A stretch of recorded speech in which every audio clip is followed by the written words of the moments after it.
இப்ப எதுக்குடா வீட்டுக்கு முன்னாடி வந்து நிக்கிற? என்ன சாமுண்டீஸ்வரி, நேத்து பேசுன எல்லாத்தையும் மறந்துட்டியா என்ன? உன் டிரைவர் மாப்பிள்ள தான் இன்னைக்கு 10 மணிக்குள்ள இது போலி பத்திரம்னு நிரூபிக்கிறதா சொன்னான். இப்ப 10 மணி ஆக போகுது, எங்க அவன் ஆளை காணோம்? உங்களால நிரூபிக்க முடியல, அப்ப வீட்டை காலி பண்ணுங்க. தப்பான டாக்குமெண்ட் எடுத்து வந்து வீட்டை அபகரிக்க பார்த்தா அதை பார்த்து நாங்க சும்மா இருக்கணுமா? வீட்டை காலி பண்ண முடியாது. என்ன பண்ணுது? என்ன நேத்து ஒரு மாதிரி பேசிட்டு இன்னைக்கு ஒரு மாதிரி பேசுறீங்க? மரியாதையா வீட்டை காலி பண்ணிட்டு சாவியை என்கிட்ட கொடுத்துருங்க, இல்ல போலீஸ வச்சு காலி பண்ண வேண்டியிருக்கும். டேய், என்னடா சொன்ன?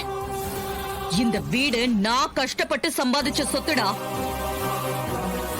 நீ ஏமாத்தி கையெழுத்து வாங்கின பத்திரத்தோட வருவ, நான் அப்படியே இந்த வீட்டை உனக்கு தூக்கி கொடுத்துடணும். அது இந்த ஜென்மத்துல நடக்காது. சார், என்ன வேடிக்கை பார்த்துட்டு இருக்கீங்க? இத பாருங்க, இந்த வீட்டோட பத்திரம் என் மாமன் பேர்ல இருக்கு.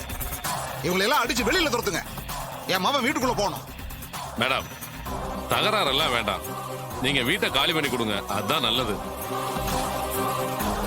சார், என்ன சார், கண்ட கண்ட காலி பையங்க வந்து வீட்டை காலி பண்ண சொல்லுவாங்க, அதை பார்த்து நாங்க சும்மா இருக்கணுமா? சார், கொஞ்சம் ஹெல்ப் பண்ணுங்க சார். எங்க லாயர் வந்துருவாரு, அதுக்கப்புறம் ஒரு முடிவுக்கு வரலாம். சரிங்க மேடம். சார், என்ன இது? அவங்க சொல்றதுக்கெல்லாம் சரின்னு சொல்லிட்டு இருக்கீங்க. எங்களால வெயிட் பண்ண முடியாது, வீட்டை காலி பண்ண சொல்லுங்க சார். சார், கொஞ்ச நேரம் தானே, வெயிட் பண்ணுவோம், அவசரப்படாதீங்க. அட போங்க சார்.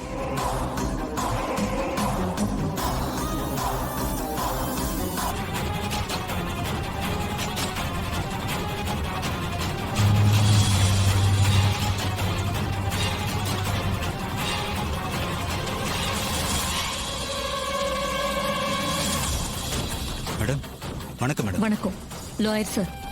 கோர்ட்ல ஸ்டே ஆர்டர் வாங்கிட்டு வந்துட்டீங்களா? வாங்கிட்டு வந்துட்டேன் மேடம். அத அவங்க கிட்ட காட்டுங்க.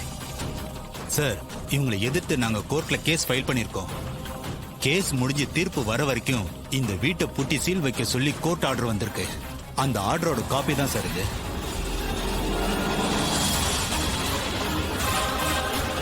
இந்தாங்க இன்ஸ்பெக்டர்.